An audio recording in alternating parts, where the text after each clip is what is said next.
Bom, eu peço desculpas se o material está um pouco superficial para aqueles que são já profundos conhecedores do tema, tá? Mas eu gostaria de fazer aí uma boa introdução sobre o assunto. Então eu ia começar explicando justamente o que é uma fuselagem, né? Talvez quem não seja aí do ramo da aviação e está assistindo a live nem sequer tenha escutado o termo, né? Bom, fuselagem, simplificadamente, é o corpo principal da aeronave, né? E a gente vê nessa figura aí a fuselagem do 737, aliás, várias fuselagens do 737, sem as asas, sem as empenagens, que são aquelas asas horizontal e vertical ali da parte traseira, também não está com os motores, porque os motores são instalados na asa, então ele basicamente tem simplesmente a fuselagem, né? Desde o nariz até a cauda, e tem várias delas em cima de um trem, porque o que eu acho bacana aí no conceito de produção do 737, feito pela Boeing, tanto os da nova geração, New Generation, quanto os MAX, é que as fuselagens são fabricadas em Wichita e viajam mais de 3.000 quilômetros até chegar em Renton, no estado de Washington. Então elas viajam bastante de trem, né, cruzando aí uma boa parte dos Estados Unidos, dentre a fornecedora dessas fuselagens, que é a Spirit, e até chegar na linha de montagem final, lá no estado de Washington, tá?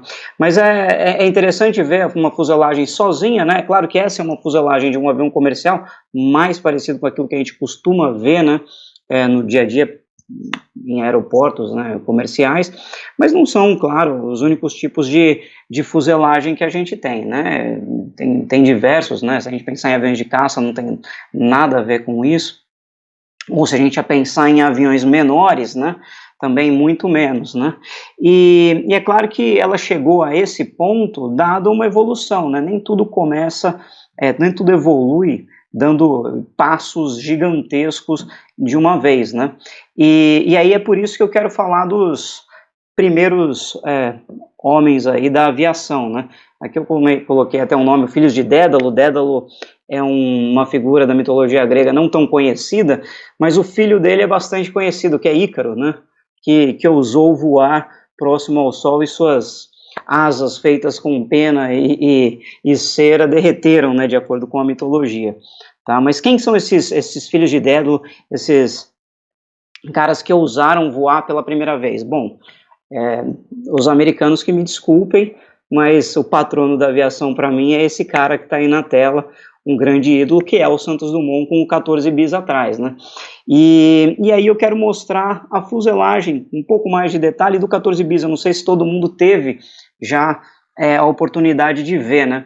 Se vocês olharem com mais calma para essa figura que está na tela de vocês vão perceber que ele não se parece com o avião da atualidade, nem mesmo com os aviões menores da atualidade, né?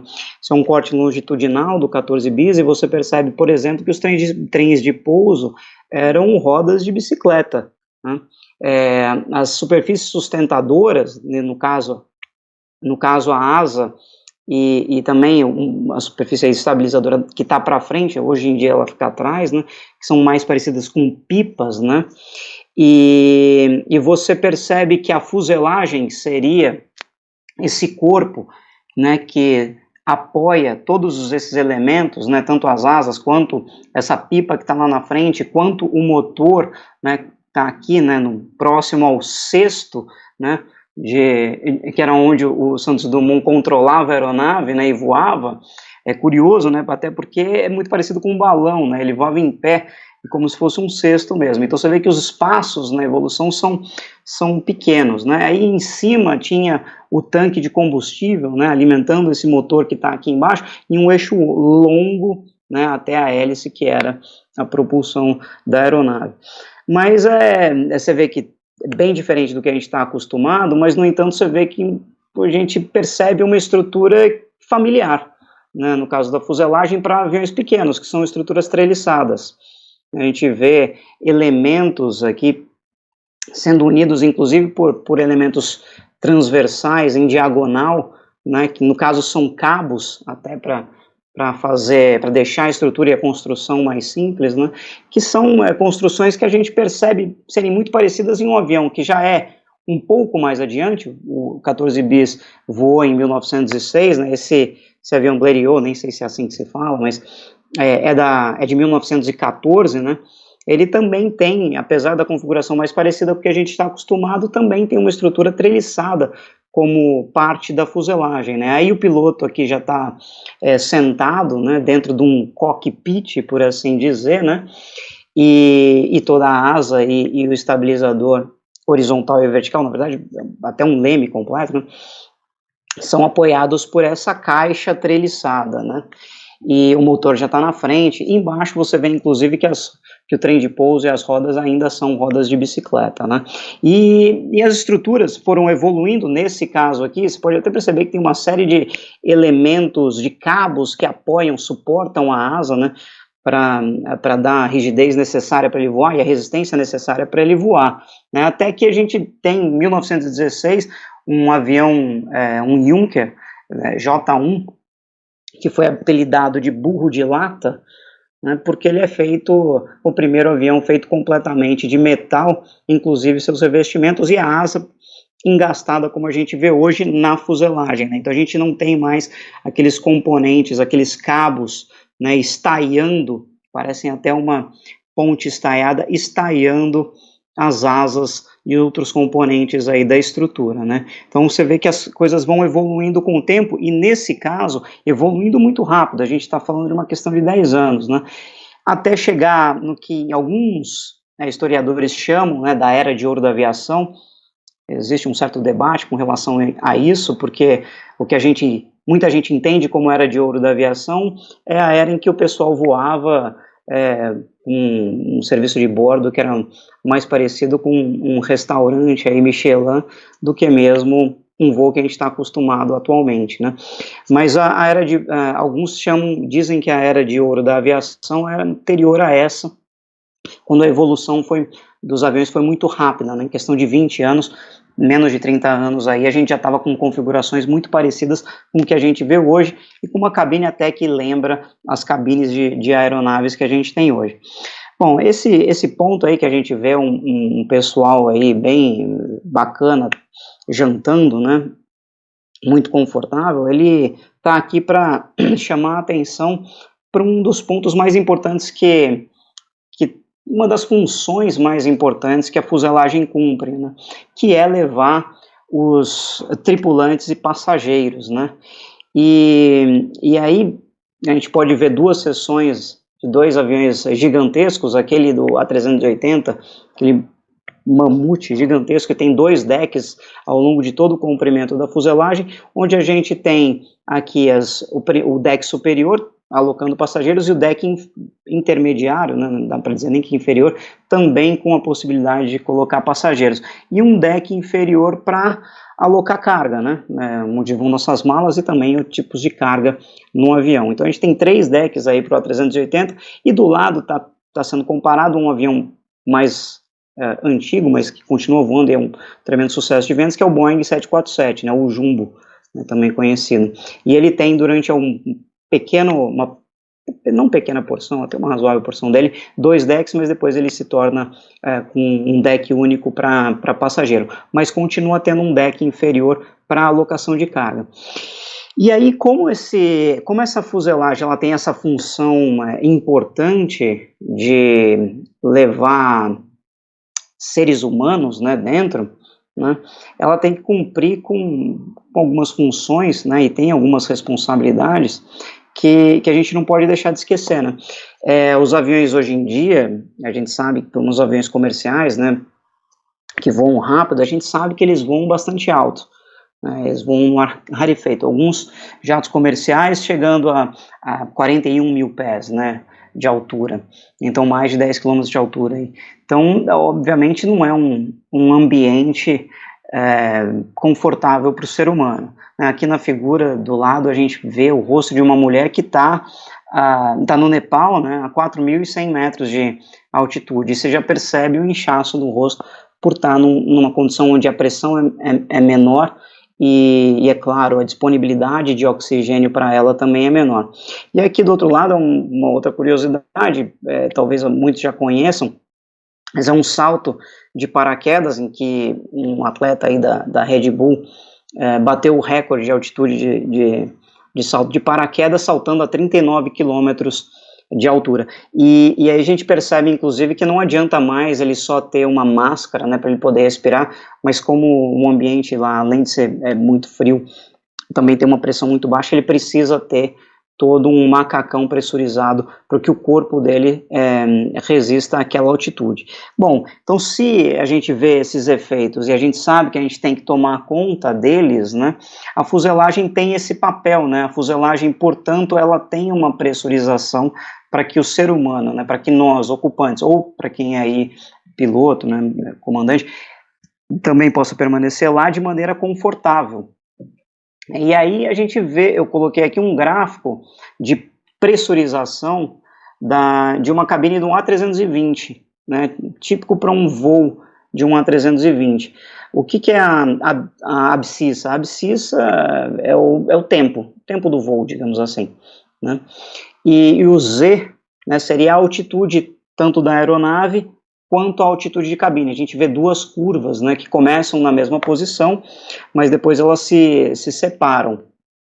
E a gente percebe aqui no take-off, onde o avião está, então, portanto, decolando, saindo do chão, né, que já tem uma pequena diferença, uma pressurização aí, residual, uma pressurização pequena que eles fazem pré-decolagem, às vezes nem sempre fazem, né, mas as curvas já são um pouco diferentes. Depois o avião começa a subir, então, portanto, a altitude dele aumenta, claro, né, a pressão externa, portanto, cai, né, mas a pressão de cabine, ela sobe um pouco, e por conta do sistema de interiores que a gente coloca lá, né, de controle de cabine, a pressão fica bem mais baixa do que a pressão externa, né, para prover conforto e segurança para os passageiros e para os tripulantes. Tá? Então, isso é um fato importante que acontece, né, num avião que voa bastante alto. É um requisito, inclusive, a gente não pode expor um passageiro a uma altitude acima de um determinado valor, né, por um determinado tempo, e aí o que a gente faz é o seguinte: normalmente a gente calibra essa altitude de cabine, é assim que a gente fala da pressão interna da cabine, né, a altitude da cabine, seria a altitude equivalente de cabine, para 8.000 pés. Então é como se a aeronave tivesse a 41.000 e a altitude de cabine tivesse a 8. Não que seja ainda uma altitude muito baixa, né? Porque a gente está falando aí de mais de 2.000 metros de altitude, mas ainda assim bastante confortável, bastante tranquilo para um ser humano viver lá dentro, né? E aí, na tabela embaixo, você vê que na maior diferença de pressurização, você vê que pode chegar até 8.3 PSI, aí, que é a pressão aí, nominal para um diferencial aí de pressão de cabine. Tá certo? Bom, então, eu acabei de falar sobre pressurização, portanto, a fuselagem ela é um vaso de pressão. A pressão externa é uma pressão mais baixa do que a pressão interna, né? E esse tipo de pressurização causa tensões no revestimento de uma fuselagem. A fuselagem que a gente vê aí, inclusive, ela tem uma bolha dupla, né? Mostra, inclusive, umas comissárias, umas mulheres sentadas no deck aí de passageiro deles, né?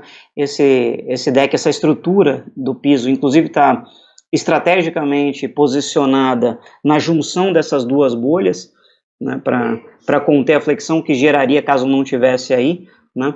Mas todo o revestimento, de qualquer maneira, continua sendo pressurizado e acaba tendo uma tensão de tração no revestimento por conta dessa pressurização, né? E isso acontece a cada voo, né? Essa diferença de pressão ela some quando está no solo, conforme a gente viu no gráfico, né? E ela volta a crescer toda vez que o avião voa. Então esse carregamento de tração ele é cíclico, né? Por conta da pressurização. E aí os engenheiros que estão assistindo sabem muito bem que um carregamento de tração cíclico para estruturas metálicas causa fadiga, né? Então fadiga é um problema para a fuselagem, né? O carregamento cíclico de pressurização é um problema para as fuselagens semi-monocoque, como é esse tipo de fuselagem que eu estou apresentando aí na figura, né? Tá certo? Essas estruturas semi-monocoques, elas são feitas de revestimentos, né, que seguram a pressurização com elementos reforçadores, né? Esses elementos reforçadores eles podem ser longitudinais e transversais. No caso das transversais, eles são elementos de forma, e a gente chama de cavernas, que eles dão aí forma para a fuselagem, eles mantêm a forma da fuselagem, né, e dão apoio para esses elementos longitudinais que também ajudam no reforço dessa estrutura, tá? Esses elementos normalmente são cravados, isso acaba sendo um problema até, porque ele acaba inserindo concentradores de tensão numa estrutura que já está tracionada, né? Então aumentando os níveis de tensão dessa estrutura em carregamentos cíclicos. E aí o que pode acontecer quando esse carregamento cíclico, por algum motivo, tem algum problema, seja por um problema de projeto, seja por um problema de manutenção, o que for, né? A gente vê aí duas figuras, duas imagens de dois... Bom, o de cima é um acidente mesmo, né, um acidente real, um avião da Aloha, um 737. Ele perdeu todo esse painel que você está vendo aí, que vocês estão vendo aí na imagem superior. Então ele ficou só com a canoa inferior segurando a aeronave, né, um milagre até ele ter conseguido resistir, ter pousado, né? Teve apenas uma fatalidade nesse acidente, que foi a aeromoça, que ela estava passando ali, ela não estava restrita por nenhum meio, né, não tinha nenhum cinto de segurança, então ela foi ejetada por essa diferença de pressurização, essa despressurização súbita que aconteceu na cabine, mas ainda assim, ainda bem, o resto das pessoas conseguiu chegar em solo, né, e o avião pousar em segurança, né.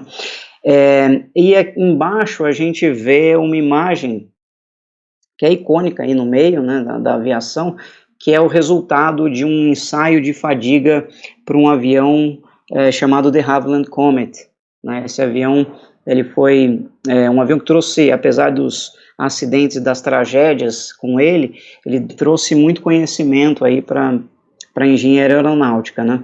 E essa é uma foto do ensaio que eles fizeram pós acidentes.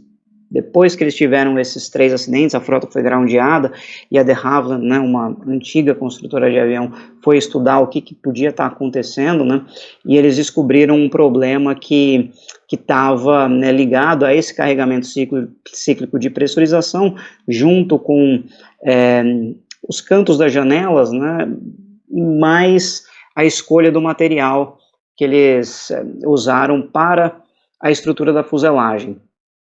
Tá? Muita gente comenta que o problema do Comet foi só porque as janelas eram quadradas e que foi um erro de projeto tão simples quanto esse. Na verdade, não é bem assim, tá?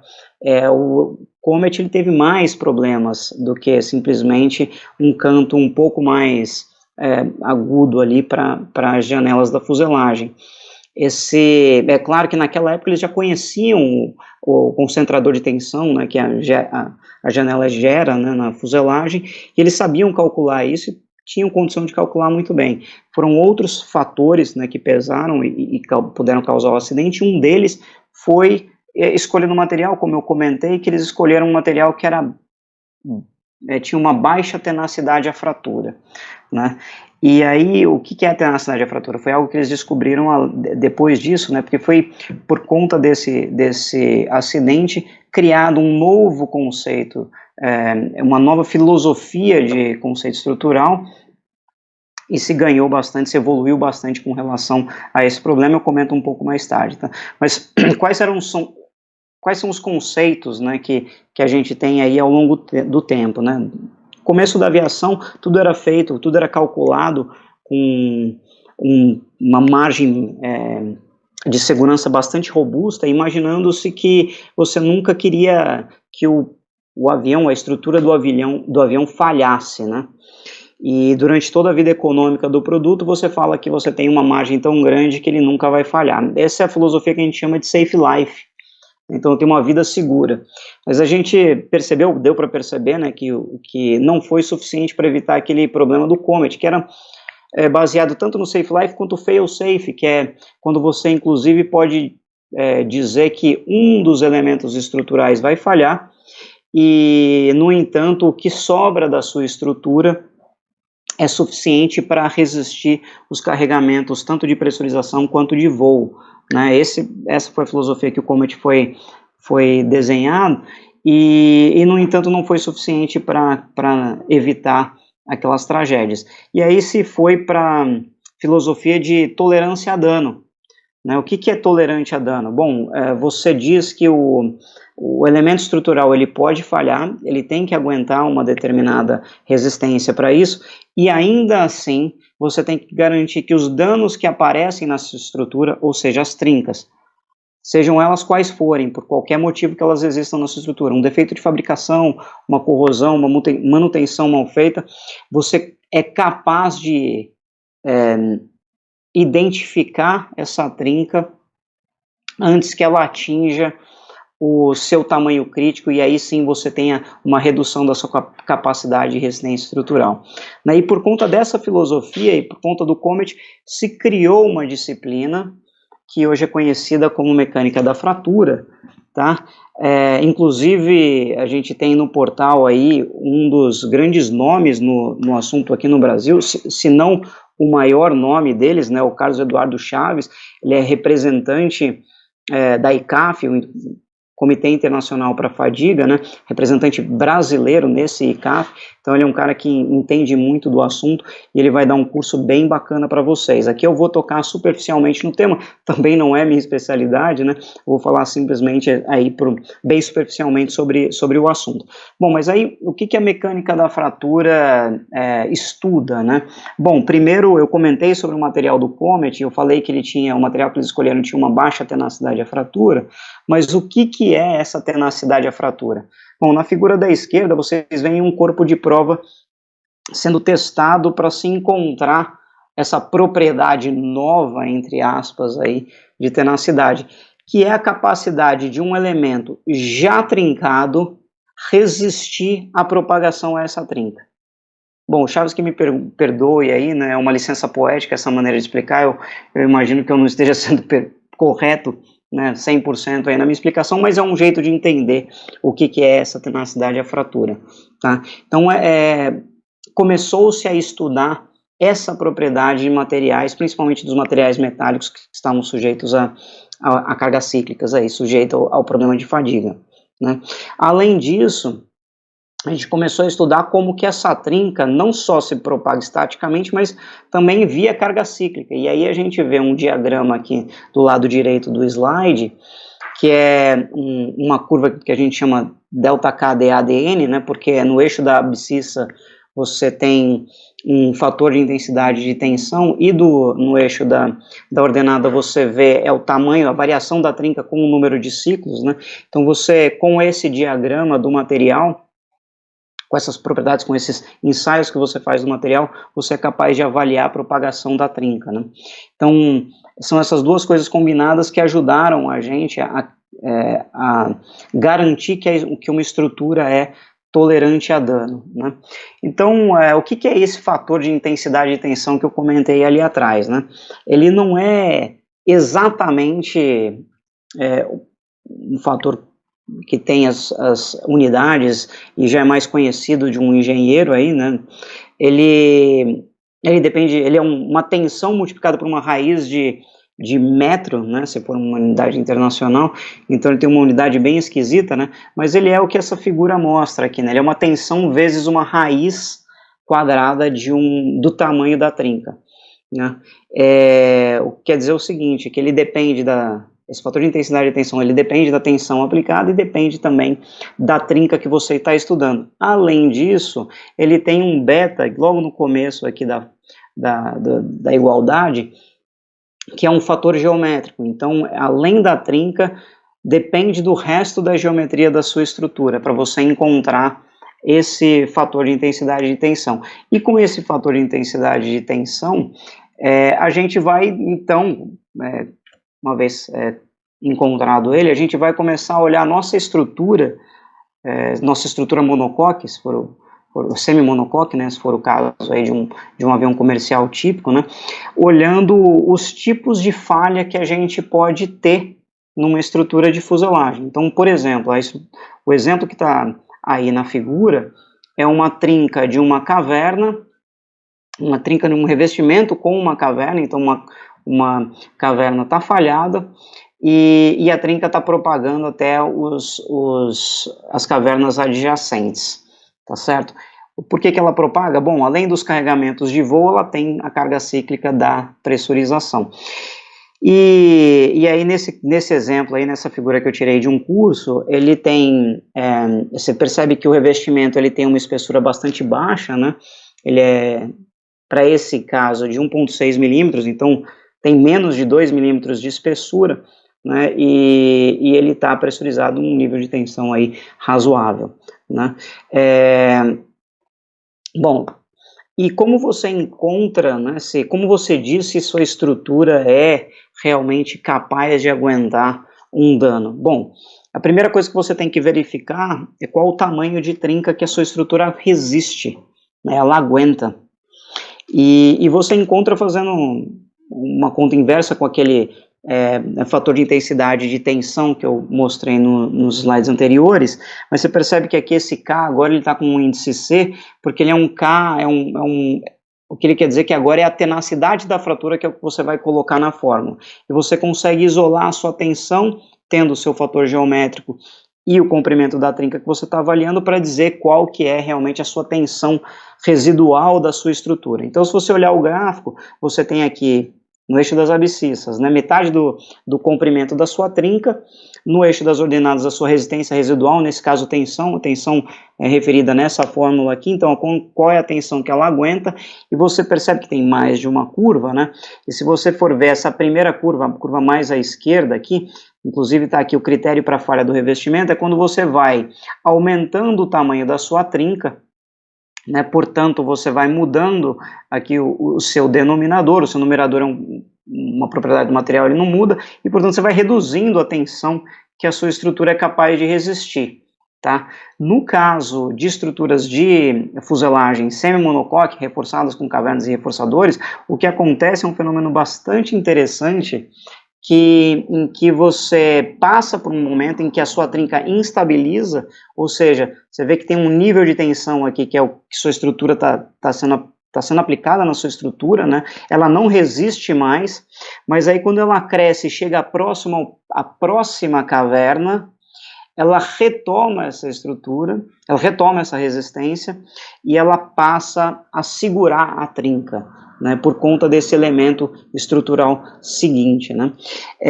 Bom, isso é claro, olhando só a resistência residual do revestimento, a gente está olhando no mundo da mecânica da fratura, mas ainda assim o resto da sua estrutura ela tem que aguentar o fato da estrutura do seu revestimento estar falhado.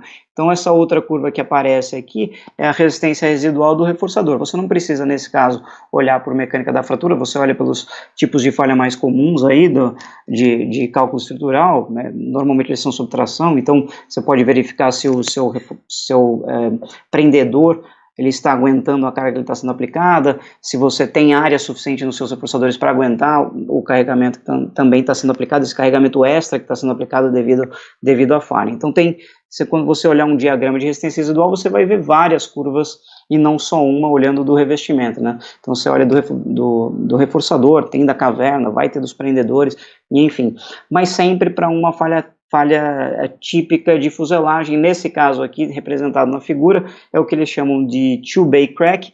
Two-bay porque eles falam de duas baías, uma falha de um elemento de caverna central indo até as cavernas adjacentes. Normalmente a gente faz estruturas que resistam a esse tipo de dano, né? Um dano grande, e que se a trinca não propagar além disso, você com certeza pega em uma estrutura, em uma inspeção estrutural qualquer, inclusive de inspeção estrutural externa, um walk-around em volta do avião, né, ou às vezes até a própria fuselagem deixa de pressurizar dependendo do tamanho da trinca, então fica evidente o dano.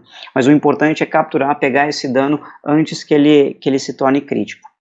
Certo? Esse é um ponto importante da filosofia de tolerância a dano. Tá? Bom, eu comentei então como você encontra uma trinca crítica, né, para uma estrutura de fuselagem, mas como que você então diz qual que é o seu intervalo de inspeção, né?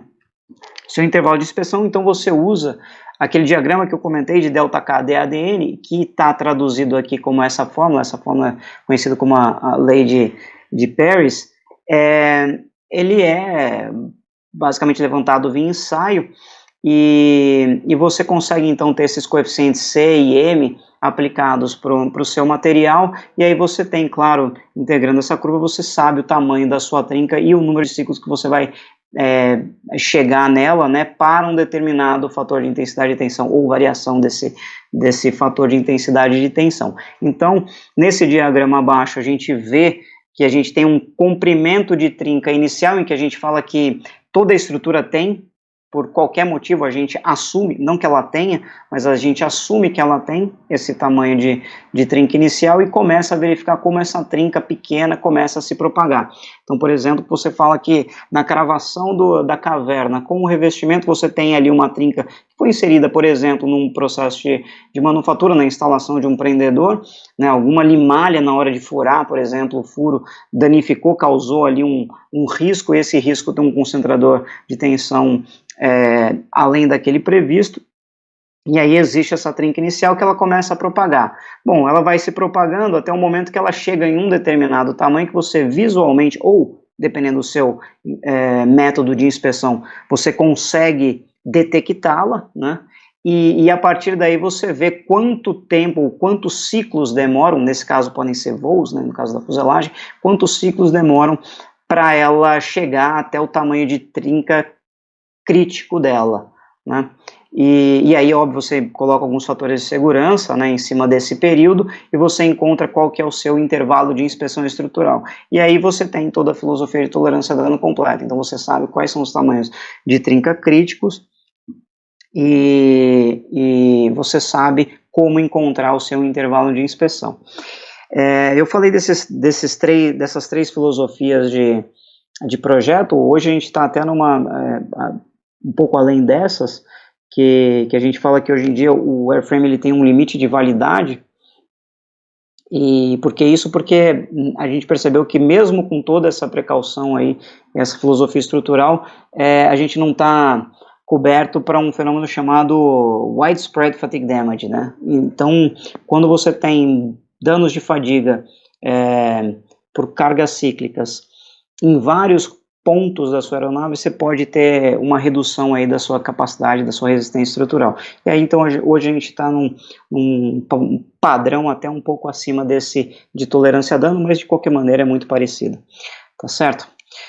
Bom, mas é claro, nem tudo no avião, nem tudo na fuselagem, né, é mecânica da fratura, nem tudo na fuselagem é pressurização, não é o único tipo de carregamento que tem lá, né. Então quais são os carregamentos típicos de fuselagem? Aí eu peguei um exemplinho, um sketch bem simples de um avião pequeno, né, e aí que mostra que tem, bom, primeiro a sustentação na asa, né, segundo tem as cargas inerciais, então tem as massas, pode ser do piloto, do motor, da própria estrutura, tanque de combustível, se existir, tem as componentes do estabilizador horizontal ali na parte de trás da aeronave, tem a força de empuxo que não tá demonstrada aí no diagrama, e com esses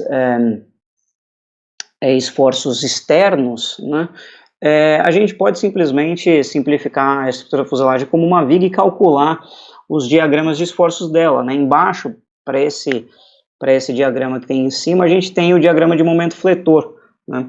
E é claro, você também teria o diagrama de força cortante, e com esses dois caras você pode ir para a sua seção transversal típica e começar a olhar os carregamentos internos da sua estrutura. Então, o que eu mostrei ali foram os carregamentos externos.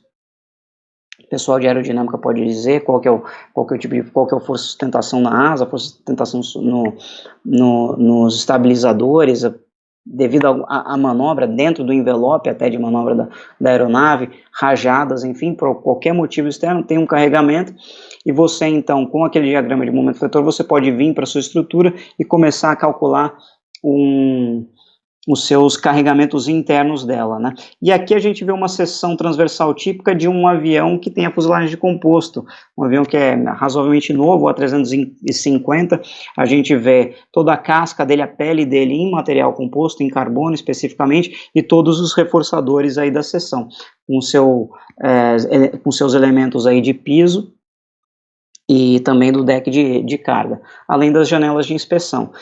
Bom, com essa seção transversal típica, se você vai fazer o cálculo como no passado, você pode fazer esse cálculo na mão. Você idealiza a sua estrutura, a sua seção transversal, né, dessa maneira. Você calcula o diagrama de tensão ou o diagrama de deformação, do jeito que você preferir aí, e você tem as forças normais aplicadas em cada elemento estrutural. Da mesma maneira aqui do lado, né, no diagrama do lado, você pode encontrar o fluxo de cisalhamento que está sendo aplicado na pele para um determinado carregamento, seja de cisalhamento, seja de torção, enfim, você consegue encontrar com fórmulas básicas aí de viga, o seu diagrama de esforços, com o seu diagrama de esforços, os esforços internos da sua estrutura, né?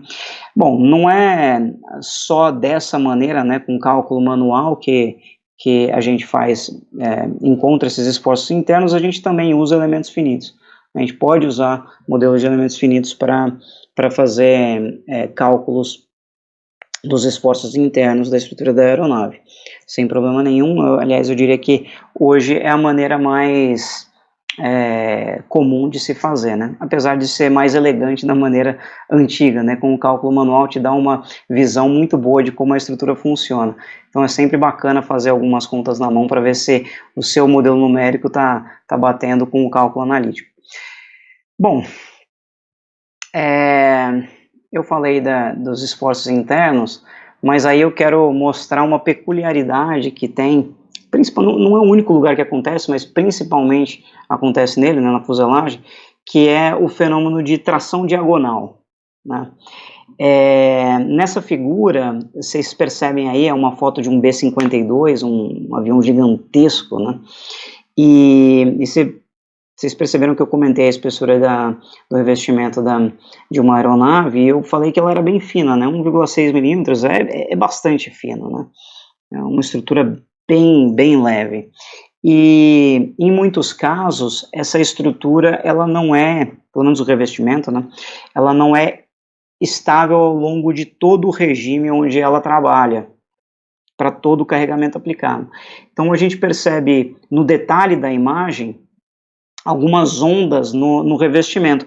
Isso não é o revestimento da maneira como ele foi fabricado, é que o revestimento ele está com um carregamento aplicado nele. Nesse caso aí parece que ele está em voo nivelado, então provavelmente é só o peso próprio, mais o peso da carga paga dele, né? E esse carregamento com os esforços cortantes na fuselagem, no revestimento da fuselagem, ele instabiliza, então o revestimento flamba e ele começa a trabalhar todo ondulado, como mostra aí na imagem, né? Bom, esse comportamento pós-flambagem, ele não é um comportamento linear, né? E é um fenômeno consideravelmente difícil de calcular analiticamente, tá? Então, um camarada da NACA, chamado Paul Kuhn, o paper da NACA é o número 2661, ele encontrou um método, ou ele criou um método semi-empírico para calcular esse fenômeno, tá? Que é um fenômeno bastante típico de fuselagem, tá? Não acontece só nela, mas é bastante típico de fuselagem. E o que é, então, essa tração diagonal, né? Bom, a gente vê dois diagramas que estão aí na imagem, e eu vou fazer, bom, a parte de baixo é uma estrutura de viga, com elementos reforçadores, com mesas, flanges, né, aqui do lado inferior esquerdo, né, resistindo aí à flexão, uma carga P aplicada aqui para baixo, e nesse caso a alma dessa longarina, desse componente estrutural, ela está estável, ela ainda não flambou, né, ela não passou do regime pós-crítico, não foi para o regime pós-crítico dela, tá? E aqui no lado direito ela foi, né? E a gente pode fazer a seguinte analogia com uma treliça. Bom, você tem uma carga e esses componentes diagonais da sua treliça, eles podem ser estáveis o suficiente para resistir dentro do regime linear deles. Mas em algum momento, se você continuar carregando muito, o elemento da diagonal que vai estar sob compressão, ele pode flambar, né? O outro vai estar sob tração. Então, um elemento da diagonal vai estar sob compressão, o outro vai estar sob tração. Esse elemento sob compressão, ele pode flambar. E ele deixa de levar carga nesse momento. No entanto, a sua treliça continua com a capacidade de receber carga adicional. Uma estrutura onde, ao invés de ter um X aqui, dois elementos transversais diagonais, e que é feito por um componente plano, por um elemento plano, como se fosse um revestimento de fuselagem, por exemplo, ele acontece algo muito semelhante. Então, na diagonal, né, se você rodar o seu elemento que está sob cisalhamento, né, para encontrar as tensões principais dele, você vai ver que ele tem numa direção tração e na outra direção compressão. Nessa direção da compressão ele deixa de poder carregar mais carga, porém a diagonal que está sob tração ela ainda é capaz de levar carregamento. Então sua estrutura não perdeu a capacidade de resistir carga. Porém, agora seu mundo não é mais linear. Né? Você saiu da linearidade e foi para a não linearidade. Então, todos os seus modelos de cálculo de esforços internos, etc., têm que ser ajustados para isso, tá certo? E aí que foi onde entrou o camarada aí da NACA, o Paul Kuhn, criando um método semi-empírico para nos ajudar a fazer isso. E aí eu coloquei duas figurinhas aqui, que é onde mostra, né, tem um elemento que está sob cisalhamento, ele roda a 45 graus, enquanto você não tem flambagem, está tudo certo, né? A compressão é igual a menos o cisalhamento, a tração é igual a mais cisalhamento, então tudo certo como a gente poderia ver num círculo de Moore. Mas a partir do momento que você tem a flambagem, o que vai passar a acontecer, como mostra nesse diagrama central aqui, é que uma parte vai trabalhar ainda como era antes, porém uma outra vai trabalhar como se fosse um extra, só segurando a carga extra na diagonal que está sendo aplicada, né? Então isso daqui é um regime típico que a gente vê em fuselagem, tá? E aqui seria um caso idealizado onde você não tem praticamente nenhuma resistência, nenhuma estabilidade ao cisalhamento, né? Então portanto você não leva nenhuma carga compressiva na outra diagonal e só levaria a carga transversal. Nessa imagem de cima a gente percebe o que acontece com o resto da estrutura quando tem tração diagonal. Bom, se algum elemento deixou de levar a sua parte do carregamento, os outros carregamentos têm que levar. E aí a gente percebe que começam a aparecer forças de flexão e aumentos nas cargas de tração para os outros elementos da sua estrutura, né? Então aqui nesse elemento vertical aparece uma carga compressiva, aparece uma flexão nos seus elementos longitudinais também, são todos fenômenos da tração diagonal, certo? E aí eu coloquei só algumas equações para mostrar que não é um fenômeno simples, tá? Então, essa primeira equação aqui do canto superior esquerdo seria a tração, a tensão nos reforçadores devido à tração diagonal, então pós-flambagem, você vê que ele depende de um parâmetro K, aqui, que esse é um fator da tração diagonal. Esse K ele é calculado dessa maneira, isso aqui é uma fórmula empírica, né, ajustado via ensaio. A mesma coisa para a equação superior direita, a gente tem a tensão na caverna, né, e vocês percebem também que ele depende de um parâmetro chamado alfa, que é o ângulo da tração diagonal. Né? Então a cotangente de alfa e tangente de alfa. Só que quando você olha como calcular o alfa aqui embaixo, você percebe que ele também depende da tensão no reforçador e na caverna. Tá? Aqui está só com um apóstrofe, porque ele é, na verdade, um ajuste em cima dessa tensão, mas é basicamente ela. Né? E aí você percebe que você tem que encontrar tudo isso de uma maneira iterativa. Então você vê que não é um fenômeno simples, né, de se levar em consideração, mas ainda assim, quando você compara com um cálculo analítico simplificado, né, para o cálculo de tração diagonal numa placa plana, né, com um cisalhamento uniforme, tudo bonitinho, você vê que você tem que resolver uma equação que nem essa, que acaba sendo muito mais complicada do que aquela, você nem teria condições de resolver para uma estrutura complexa como uma estrutura de fuselagem. Aqui é só para um exemplo mais acadêmico, para uma placa retangular, plana e etc., que a gente ainda consegue calcular no mundo analítico, né? Então, apesar do método do Paul Kuhn aí, tração diagonal, ser um método ainda bastante complicado, ele é muito mais simples do que tentar encontrar analiticamente todos esses esforços e todas as consequências desse fenômeno não linear na sua estrutura, tá certo? Bom, e uma vez que você tem todos os seus esforços calculados, você vai, né, para ensaios, você leva a sua estrutura, né, no limite dela, nas cargas que vão ser previstas que ela vai sofrer ao longo de toda a vida, para testar aquilo que você calculou. Não, nesse caso aqui a gente vê um ensaio bem antigo, né, de um avião da Boeing, uma fuselagem treliçada, né, desse aviãozinho aqui, desse monomotor que também está na imagem. Então, óbvio, né, que hoje a gente evoluiu bastante, não são só pesos, né, aplicados, a gente tem atuadores, etc.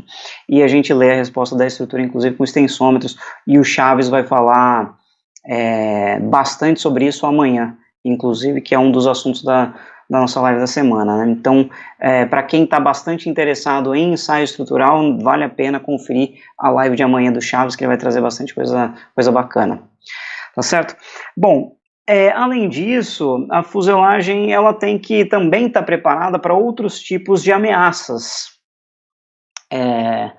que não são calculadas daquela maneira que eu comentei anteriormente, né? Não é tração diagonal, não é mecânica da fratura. A gente tem que estar preparado, por exemplo, para um impacto de pássaro. Então a fuselagem dianteira, principalmente, que é a que está exposta, ela tem que estar preparada para impacto de pássaros. E aí na imagem mostra um radome, bem o nariz da aeronave, impactada por um pássaro, e a gente vê o estrago que ele pode fazer, né? Então ela tem que ser calculada para isso, normalmente através primeiramente através de simulações dinâmicas e depois também ensaiada, né? E não só a própria estrutura da fuselagem, mas os para-brisas também são preparados para esse tipo de acontecimento, né? Um outro ponto que a sua fuselagem também tem que estar preparada é para impacto de raios, né? Aqui na imagem a gente vê um raio atravessando a fuselagem, não sei nem se ela sai pela fuselagem, mas provavelmente impactou a fuselagem aí, e ele tem que ser capaz de conduzir a eletricidade, essa carga elétrica que vem pelos raios, sem causar danos para os sistemas da aeronave, nem para os ocupantes. É um outro porém. E é uma diferença razoável para quando a fuselagem é de material composto, porque a condutividade elétrica do carbono, o material que normalmente é feito, é bem menor do que o metálico, né? Ainda assim, mesmo sendo dessa maneira, ela tem que estar preparada para resistir a um impacto desse. E ela não pode sofrer um dano, né, com esse impacto, de maneira que ela perca a resistência estrutural e tenha uma falha catastrófica. Um tópico mais novo, né, sobre cálculo de fuselagem é a proteção aos ocupantes. As autoridades na última década e meia, mais ou menos, têm se preocupado bastante com a proteção que a fuselagem ou que a estrutura provê para os ocupantes em caso de um acidente, né? Aqui na imagem a gente vê um ensaio de uma fuselagem sendo solta a uma determinada altura para chegar a uma velocidade vertical definida, né, em solo, e a gente vê como que a estrutura se comportou, como que ela rompeu, quebrou e absorveu a energia desse ensaio, e como que isso foi transferido para os ocupantes. Então, num caso desses, hoje a autoridade está bastante preocupada em criar requisitos, ainda não tem requisitos específicos, mas ela está bastante preocupada em criar requisitos para a proteção de ocupantes, e esses requisitos dizem que a fuselagem ela tem que prover, mesmo depois de uma condição como essa, prover rotas de fuga para os passageiros, que o espaço ocupado aí por eles continue sendo habitável, né? Então não tenham massas aí que se soltem da cabine e impactem eles, tá certo? E enfim, eles têm que ter essa capacidade, né? Faz parte de novos requisitos, e hoje em dia até vem via outros tipos de regulamento para a estrutura da fuselagem. E, bom, um ensaio desses obviamente é bastante caro, e aí o que a gente faz para minimizar os custos de um ensaio como esse é muito análise numérica, né? Então a gente faz análises dinâmicas, análises no tempo, não são análises estáticas, são bem mais complicadas e bem mais demoradas, para avaliar o que acontece quando uma fuselagem impacta aí ao solo com uma determinada velocidade vertical. Tá certo? Isso sempre usando modelo de elementos finitos, que seria virtualmente impossível fazer esse cálculo na mão. Tá certo? Bom, mas aí, além disso, o que a gente vê aí para o futuro, né, das fuselagens? Bom, a gente percebe que as fuselagens não mudaram muito nas últimas 5 décadas, né? Sua fabricação tem sido bastante parecida, né? Com exceção aí dos últimos aviões comerciais, os mais modernos, o 787 e o 350, que foram feitos de material carbono, a gente não vê muita mudança, e mesmo nesses daí a gente vê uma construção que se assemelha à construção metálica, né? No entanto, a gente vê bastante pesquisa, e aí essa imagem que eu estou mostrando é de um estudo da NASA, de um programa chamado Perseus, em que eles estão estudando estruturas da aeronave, nesse caso não é nem só a fuselagem, para um avião BWB, né, que eles chamam de Blended Wing Body. Então é difícil dizer onde acaba a asa e começa a fuselagem no caso, né, mas ainda assim essa fuselagem ela tem que prover as mesmas capacidades que a outra provê para os tripulantes e passageiros, dando o mesmo nível de segurança, ou se não maior, do que os atuais. E hoje é uma linha de pesquisa bastante forte da NASA, né? E aí você vê, inclusive, o projeto de como ficou a estrutura para esse aviãozinho de estudo deles. Tá? Esse seria uma mudança, um futuro, aí, um possível futuro para as estruturas de fuselagem, uma vez que a gente saia dessa configuração típica que a gente vê, que a gente tem visto nos últimos anos, não, nas últimas décadas, né, 2 asas, uma fuselagem razoavelmente circular, prismática, né, então fica um avião bastante diferente, mas ainda assim ele tem que cumprir com as funcionalidades que ele precisa cumprir, né. Então, bom, o que eu tinha para falar é isso, né, eu espero que vocês tenham gostado aí do conteúdo.